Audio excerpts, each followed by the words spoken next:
दोस्तों, आज हम 7वीं कक्षा हिंदी विषय का चौथा पाठ देहात और शहर, जिसके लेखक है अभिषेक पांडेय, इस पाठ के बारे में जानकारी देखने वाले हैं। लेकिन दोस्तों, वीडियो ज़्यादा बड़ा हो जाता है। इसकी वजह से आज हम सिर्फ जो देहात ने पत्र लिखा है तो उसी के बारे में हम जानकारी देखेंगे। तो दोस्तों, यहाँ पर जो आपको चित्र दिखाई दे रहा है देहात का चित्र है। आजू बाजू में खेती बाड़ी दिखाई दे रही है। तो चलिए शुरुआत करते हैं पाठ की। लेकिन उससे पहले दोस्तों, आपने अगर इस चैनल को सब्सक्राइब नहीं किया है तो सब्सक्राइब कीजिए, ताकि अगला जो पत्र है जो शहर ने देहात को लिखा है उसका नोटिफिकेशन आपके मोबाइल पर आ जाएगा। और अगर आपको पाठ अच्छा लगता है तो लाइक कीजिए, कमेंट कीजिए। तो चलिए शुरू करते हैं। देहात और शहर, लेखक है अभिषेक पांडेय। पहला जो पत्र है या दूसरा जो पत्र है, अब इस पाठ में क्या दिया गया है दोस्तों? इन पत्रों में लेखक ने देहात और शहर के अपने सुख दुख एवं बढ़ती जनसंख्या के अभिशाप पर अनेक सुझाव दिए हैं। तो चलिए ये पत्र मैं पढ़ता हूँ, ध्यान दीजिए। दोस्तों, ये पत्र देहात ने शहर को लिखा है 1 अगस्त 2017 को। तो चलिए ये पत्र देखते हैं क्या लिखा है देहात ने। प्रिय मित्र शहर, नमस्कार। कल तुमसे बात हुई, मेरे सुख दुख के संबंध में पूछा। कल हम दोनों के बीच जो बात हुई, तुमने मेरे सुख दुख के संबंध में पूछा, उसके लिए धन्यवाद। बहुत सारी बातें मन में है, सब कुछ दूरध्वनि पर कहना मुश्किल है। कल हम दूरध्वनि पर बातें कर रहे थे, लेकिन सभी बातें दूरध्वनि पर कहना मुश्किल है। सोचा पत्र ही लिखूं। अब मैं अपना दुखड़ा क्या रोऊं? अब मैं तुम्हें अपना दुख क्या सुनाऊं? चलिए इस बार कुछ अच्छी बातें भी तुमसे साझा करता हूं। इस बार मैं तुमसे कुछ अच्छी बातें बांटता हूं। साझा करना का मतलब है बांटना। इस बार मैं तुम्हें कुछ अच्छी बातें बताता हूं। डिजिटल क्रांति का थोड़ा असर हमारे गांव में भी दिखाई पड़ने लगा है, जैसे कि मोबाइल, संगणक। तो इसे हम डिजिटल क्रांति कहेंगे। इसका उपयोग जो हो रहा है इसे हम डिजिटल क्रांति कहते हैं। मोबाइल के माध्यम से नित नवीन सूचनाएं हम तक पहुंचने लगी है। मोबाइल जो है उसके माध्यम से हमारे यहाँ नई सूचनाएं आ रही है, पहुंचने लगी है। स्वच्छ ग्राम स्वस्थ ग्राम परियोजना घर घर तक पहुंच गई है। सरकार की ये जो परियोजना है स्वच्छ ग्राम स्वस्थ ग्राम, ये घर घर तक पहुंच गई है। ग्रामजन भी शिक्षा, स्वास्थ्य, रोजगार, खेती के नवीन औजारों और आधुनिक खेती की पद्धतियों को थोड़ा थोड़ा जानने लगे हैं। दोस्तों, ग्रामजन का मतलब है गांव में रहने वाले लोग।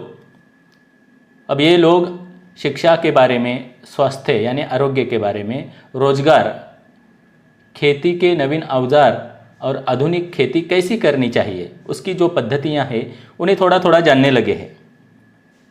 घर घर में शौचालय जैसी सुविधा के प्रति लोग जागरूक हो रहे हैं।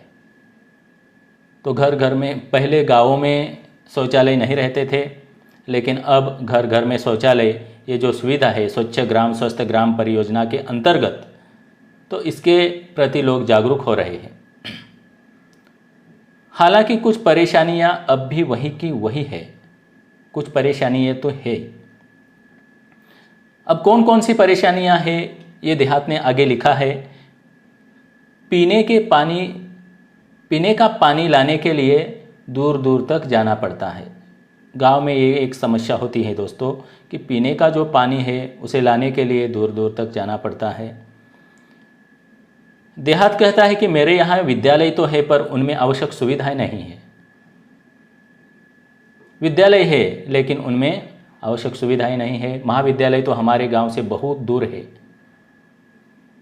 तुम्हारे बारे में सोचता हूँ तो लगता है कि तुम्हारे पास अत्याधुनिक और अच्छी सुविधाएं, विकसित तकनीक है। तकनीक का मतलब है तंत्रज्ञान, अच्छी सुविधाएं, तो ये सब कुछ शहर के पास है, ऐसा देहात कहता है, लिखता है। तुम्हारी दिन दुनी रात चौगुनी उन्नति हो रही है। तुम्हारी जो उन्नति है, दिन को दुगनी और रात को चौगुनी उन्नति हो रही है, विकास हो रहा है। तुम कितने सुखी हो। यातायात के आधुनिक साधन, यातायात यानी वाहतूक, उसके आधुनिक साधन, पक्की चौड़ी सड़कें, बड़े बड़े शॉपिंग मॉल और 24 घंटे बिजली की सुविधा तुम्हारी शान में चार चांद लगा देती है। तो शहर में दोस्तों पक्की सड़कें होती हैं, बड़े बड़े शॉपिंग मॉल और 24 घंटे बिजली की सुविधा होती है, और इसलिए शहर की शान बढ़ जाती है। इस तरह ये जो गांव है ये कहता है। कभी कभी मन बहुत उदास हो जाता है। एक ज़माना था जब मेरे यहाँ बहुत खुशहाली थी। मैं बहुत खुश था, मेरे यहाँ खुशहाली थी, ऐसा एक ज़माना था। इस तरह देहात कहता है। चारों तरफ मेरे हरियाली थी, अब पहले जैसी रौनक नहीं रही।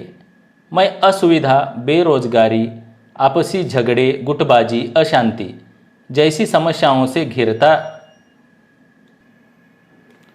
जा रहा हूँ। यहाँ के कुछ अशिक्षित और अल्पशिक्षित लोग परिवार कल्याण के प्रति आज भी उदासीन है।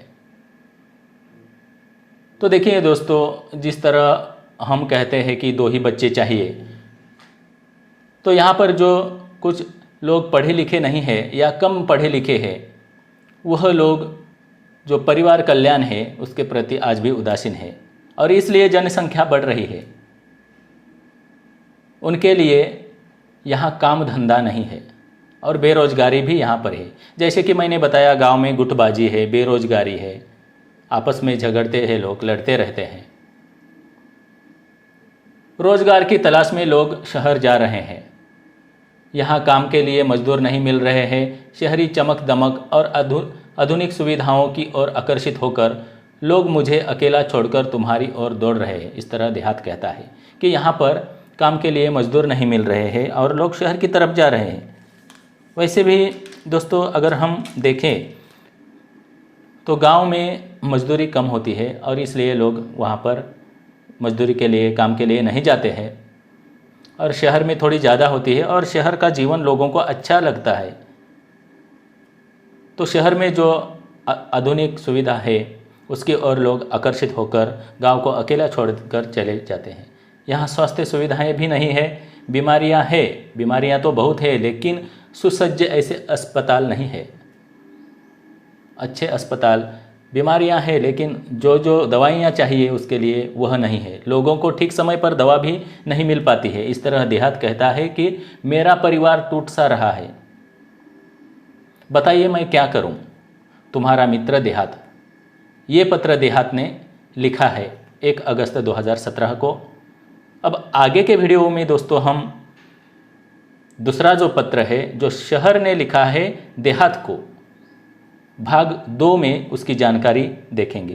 दोस्तों वीडियो अगर आपको अच्छा लगता है तो ज़रूर लाइक कीजिए, जिससे मेरा हौसला बढ़ता है। धन्यवाद दोस्तों, और कुछ शंका है तो कमेंट कीजिए।